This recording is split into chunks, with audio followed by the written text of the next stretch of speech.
Olá! Na aula de hoje, nós vamos aprender um pouquinho sobre transações. Vou começar aqui com o help do Delphi para ajudar. Então, o que são transações, né? São formas de se controlar o que está sendo persistido no banco, tá?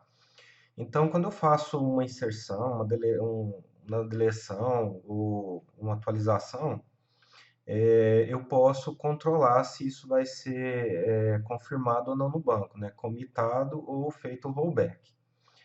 Penso que vocês já estão acostumados com isso, né? Nós só vamos passar um pouco mais a fundo aqui no FireDAC. Para quem quiser depois procurar no Help aqui, né, que eu vou usar ele como base, tá aqui em Managing Transactions FireDAC, tá? Ah, então, assim, nós temos duas formas de fazer as transações, tá? Podemos iniciar e finalizar ou dar o rollback nela, ou podemos aninhar transações, que é o Nested Transactions, tá? Eu vou mostrar isso aqui como funciona, tá? Não vou passar o help aqui porque é desnecessário. Lá no demo lá tem tudo. Então, depois se alguém quiser dar uma olhada. Só queria falar um pouquinho aqui sobre os cursores, depois que a gente passar lá, vocês vão entender melhor. Porque alguns bancos trabalham com a diferente, tá? Então, pode ser que o banco não faça nada, pode ter uma ação diferente do que a gente espera, por causa disso aqui, ó. Então, alguns bancos invalidam, né, o cursor quando você faz um commit, um rollback, outros não fazem nada, então aquele cursor fica aberto. E aqui tem uma tabelinha, tá, no help, do que cada um faz, tá? Os mais usados aí que é o Firebird, ele invalida, né? O Interbase também, mesma coisa. O Oracle já não faz nada. O Postgres invalida. O SQLite invalida. E o SQL Server, né, ele também invalida, tá? Bom, para fazer a exemplificação dessa aula, eu criei uma, uma tabelinha, né, que vai chamar Transactions, naquele banco nosso de exemplo. O script acompanha o demo lá, tá? O demo, só para repassar, ele tá lá no github.com/silveira. Vocês só vão navegar aqui até repositórios e FireDAC Demos, tá? E aí vai ter aqui um demozinho chamado Transaction, que eu vou subir logo ao final da aula, que vai ter tudo que a gente vai ver aqui no demo que eu vou demonstrar, tá? E essa tabelinha aqui vai um scriptzinho lá, criando ela e colocando uma trigger aqui de autonumeração, só para facilitar a nossa vida. Vou começar do zero aqui, então a primeira coisa que eu vou fazer é apagar o que tem na minha tabela aqui, tá? Só para a gente começar do zero, que eu andei fazendo uns testes.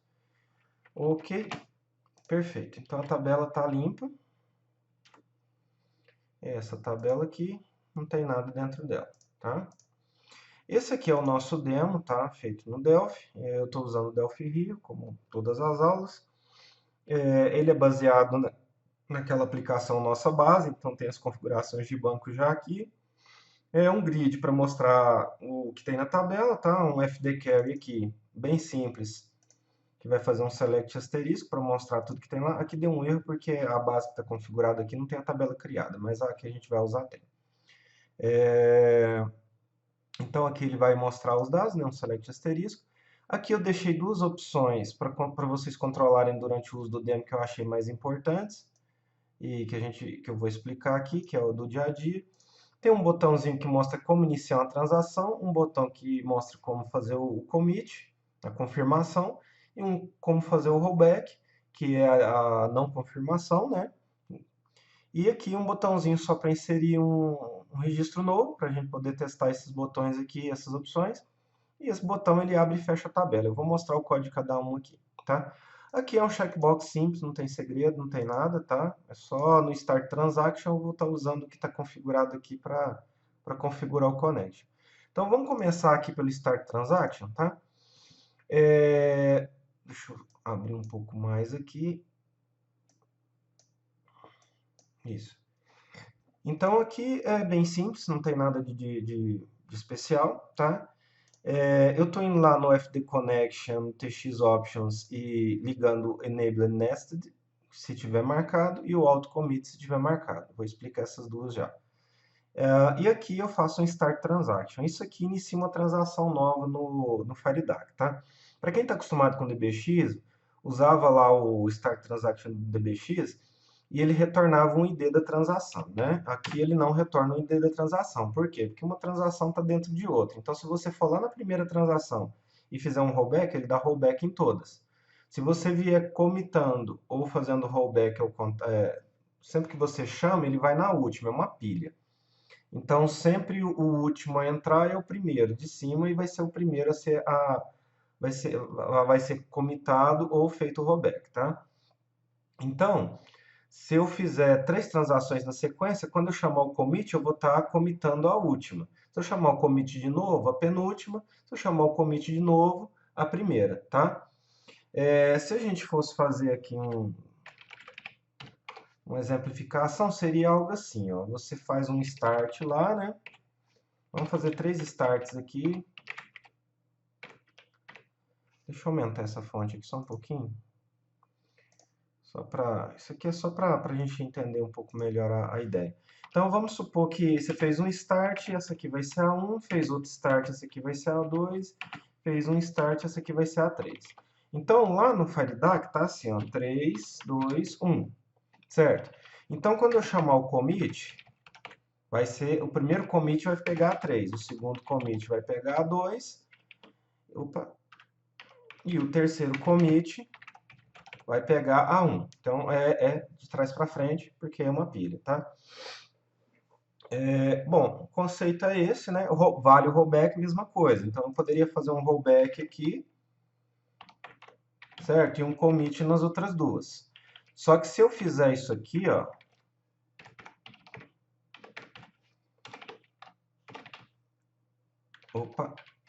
ele vai dar rollback em todo mundo, tá? Porque é aninhado. Bom, é isso aí, tá? Isso aqui era só para a gente entender a ideia do rollback. Vamos agora para as duas opções aqui que eu deixei separado que eu acho importantes, tá? Eu vou mostrar as outras, mas eu acho essas duas as mais importantes. O auto-commit é para comitar automático. Então, sempre que você fizer um SQL, um post, alguma coisa que não esteja usando cache, ele vai comitar, tá? Então, por exemplo, eu tenho aqui um SQL aqui. Deixa eu ver aqui onde, na inserção. Tá vendo? Eu tenho um SQL aqui escalar. Se tiver o auto-commit aqui, ó, e não tiver uma transação iniciada, ele já vai abrir uma transação, fazer o que tem que fazer e comitar, tá? Se isso aqui tivesse falso, né? Ele iria iniciar a transação, fazer o que tem que fazer e ficar esperando você comitar. Ele não vai comitar sozinho, tá? Então é isso aí, tá? O Enabled Nested é para permitir transações aninhadas, igual eu mostrei ali no Notepad, tá? Uma dentro da outra. Se ele tiver falso, ele não aceita fazer aquilo. Então, você tem que comitar a transação para startar uma nova, tá? Você não vai conseguir startar uma nova transação sem ter comitado ou sem ter confirmado ou desfeito a transação anterior. Com ele true, você já consegue fazer outras transações uma dentro da outra e aí ter um controle maior. Aí, é claro, vai depender de cada caso e do nível que você quer deixar o usuário ter interação com isso, tá? Vou aqui no nosso data model aqui, só para passar algumas outras explicações relativas ao connection. Vejam que aqui, ó, eu não setei um transaction nem um update transaction, tá? Por quê? Porque quando eu faço isso aqui, ele, na hora que eu iniciar a conexão, ele vai criar uma transação de update em normal, tá? Por conta própria dentro dele. Se eu setar aqui, ele vai usar a que eu setei. Então, se eu vier e pegar o componente transaction, fd transaction, e ligar aqui, ele vai usar o que eu setei, o que eu tenho aqui, tá? O que é a diferença? Aqui eu posso setar em tempo de projeto, tá? Opções relativas à transação. Posso setar o auto commit, posso setar o auto start, tá vendo? Posso setar o auto stop, O que que ele vai fazer quando eu desconectar, no caso, desconectar dessa conexão aqui, se eu quero que dá um commit, se eu quero que dá um rollback. Se eu quiser que dá um commit, todas as transações que estiverem abertas, ele vai tentar commitar elas. Se eu colocar um rollback, todas as transações que estiverem abertas, ele vai desfazer elas, tá? O nível de isolamento, né? Se é dirty read, é uma leitura suja, se é um read commit, isso aqui vai depender de cada banco. E ah, alguns parâmetros aqui específicos que de cada banco você pode adicionar. O que que é a vantagem de ter um transaction aqui conectado? É que você pode personalizar da sua forma, tá? Ou pode deixar isso aqui numa configuração para poder mudar conforme a situação. Mas você também pode fazer igual eu fiz lá, usar o TX Options, tá? Tá aqui, ó. Então, o TX Options é quando você não tiver uma transação linkada aqui nele, ele vai usar o TX Options para trabalhar. Naquela transação que ele gera sozinho dentro dele, ele vai usar o que está em TX Options, tá? Bom, é isso aí. Então, a diferença de usar o componente FD Transaction para não usar é essa, tá? Você tem a liberdade de ir lá e configurar o componente. Mas aqui você também tem, porque você pode vir aqui no TX Options. Com o componente, às vezes você pode ter três componentes de transação para situações diferentes. Uma para CRUD, uma para visualização de dados e outra para relatório, por exemplo. Cada uma configurada de um jeito. Um é só leitura, um é leitura e escrita, e o outro você quer, sei lá, é, um nível de isolamento diferente, sei lá, né? Então você pode ter os três transactions ali também e linkar em tempo de execução conforme tipo. Abriu o modo de relatórios, linka no transact relatórios. Abriu a view, né, uma tela de visualização, linka na transação de visualização, no transaction lá de visualização. Eu estou num CRUD, né, fazendo uma edição, inserção, qualquer coisa, ligo no transaction para isso. Então, assim, dá para personalizar bem. Ou pode também, conforme o módulo, vir aqui no TX e fazer. Aí vai de cada um, tá? Não vou salvar aqui, porque a gente só pôs, tirou o componente e mexeu no tamanho do form. Então, dá para fazer desse jeito que eu fiz aqui, tá? Bom, as três principais aqui no meu ponto de vista, as quatro principais no meu ponto de vista, tá? São o auto commit, o auto start, o auto stop. Então, para iniciar automático a transação, para finalizar automático, commitar automático. E o enabled nested aqui conforme a situação que você for colocar, tá? Se tudo isso aqui tiver falso, ó, vocês podem ver, inclusive, tá vendo, ó, que quando eu coloco auto commit, ele já marca o auto start. E se eu desmarco o auto start, ele já desmarca o auto commit, justamente porque um trabalha junto com o outro, tá? O auto stop, mesma coisa, né? Então, isso aqui é interessante quando você quer controlar tudo na mão, tá? Você quer startar e finalizar e tudo mais. Seria interessante num caso de um ORM, por exemplo, porque ele já tem esse controle interno, né? Então seria interessante deixar isso aí tudo desmarcado para evitar algum atrito com o ORM, vamos dizer assim. Bom, de opções temos isso, tá? Eu deixei essas duas aqui na tela porque são as que eu julgo mais interessantes. E quando eu desmarco o auto commit, automaticamente ele desmarca lá o auto stop, tá? Então nem coloquei. O auto start eu vou sempre entender que se eu não startei nada, então deixa ele startar sozinho. Bom, então vamos lá, né? No nosso Start Transaction voltando, então aqui eu startei, ele criou uma nova, tá? No commit, ele vai chamar o commit. Antes eu vou testar o inTransaction do FD Connection. Esse inTransaction aqui ele vai testar se tem transação aberta, tá? Se tiver pelo menos uma transação aberta, ele vai retornar true. Se não tiver, ele vai retornar false. Por que que eu fiz isso? Para não chegar no commit. Apesar que no commit ele faz o mesmo teste. Então, se eu chamar um commit sem transação, ele não vai fazer nada. Aqui eu quis mostrar para vocês como testar se tem transação aberta ou não, tá? Então, ele testa aqui, tá vendo? Ó? Então, como que eu estou fazendo para ir para fonte do Faridac? Eu seguro o Ctrl e aperto no método que eu quero. Ó. Aí ele vai para lá, tá? Então, é isso aí. Bom, no... tá, deixa eu voltar aqui porque faltou um negocinho. Qual que é a diferença do commit para commit retain, tá? O commit, ele limpa todos os cursores da memória, tá? E o commit retain, ele persiste, tá, no banco, mas não limpa os cursores da memória. Geralmente, você usa o commit retain para ganhar tempo, quando é uma massa de dados muito grande, tem que fazer muita coisa, e o commit no final, porque aí limpa tudo que tiver em memória, né, e deixa a memória limpa. Então a diferença é essa, tá? Sempre o commit limpa tudo, então ele commitou limpa, e o commit retain ele não limpa da memória, tá? Sempre depois de um commit retain é interessante chamar um commit, para não ficar com cursores na memória, não ter vazamento de memória. Às vezes a pessoa fica chamando só commit retain, e aí você vai vendo só o aplicativo crescer. Por quê? Porque está mantendo os cursores em memória, tá? Então a dica é essa, tá? A diferença é essa. Aqui no rollback é a mesma coisa, tá? O teste tem transação, apesar que não é necessário. Ctrl, clique. Podem ver que ele está testando se existe. Mas aqui é só para mostrar como testar, se caso necessário. E vale a mesma diferença do commit, tá? Rollback desfaz e limpa tudo da memória. Rollback retain desfaz e mantém os cursores na memória, tá?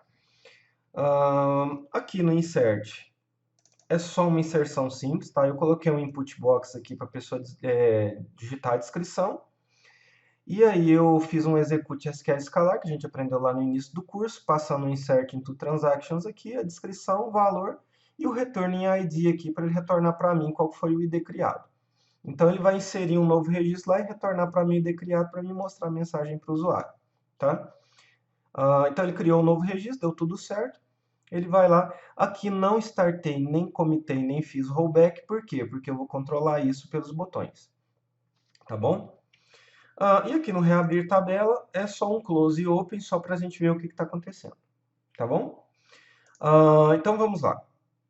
Vou voltar aqui na tela, lembrando que é só um dbgrid aqui com a query, fazendo um select asterisco na tabela, e aí vou só salvar aqui e vou rodar para nós vermos como que ele funciona.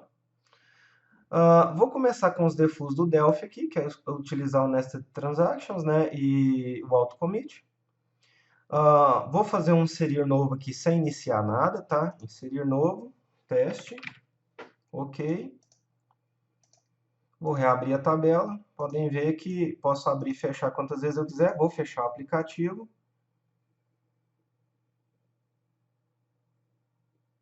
Reabrir a tabela, ele está lá. Por quê? Porque como ele está no autocommit lá, que é o default, ele foi lá, startou a transação, inseriu e fez o commit. Agora vamos controlar isso, tá? Então vamos startar uma transaction aqui. Vamos inserir um novo teste. Ó, ele retornou o ID2 para nós. Vou reabrir a tabela. Tá vendo? Ó, eu estou conseguindo ver. Por quê? Porque essa conexão aqui, ela enxerga aquela transação lá, né? Eu vou fazer agora um rollback.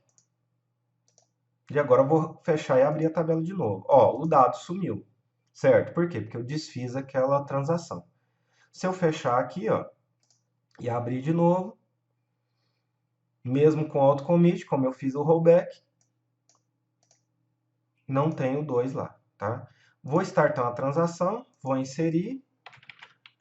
Percebam que ele pegou o 2, então quer dizer, ele não existe mesmo.